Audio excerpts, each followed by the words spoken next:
Samrat Lukman'a. Akbal bizi size karşı yolladı. Belki bizi yaradanam golladı. Sağlığımız en kucurlu elledi. Sağ ol Lukman, sağ ol eminiz için. Yaşayışın gözbaşı peklik su bilen. Becerdiniz bize ihlas em bilen. Kete degiştiniz süycü söz bilen. Sağ ol Lukman, sağ ol eminiz için.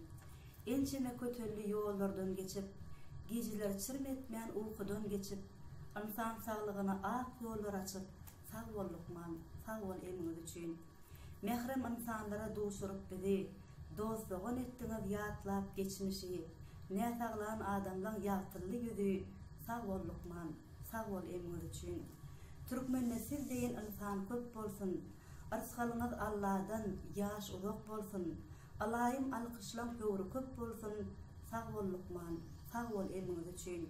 Maşgalağına sağlık dilep bir bugün, yine de gelir nisibeli gün, şartlı geçilsin gelecek her bir gün, sağ ol Lukman, sağ ol eminiz için. Sağ olun.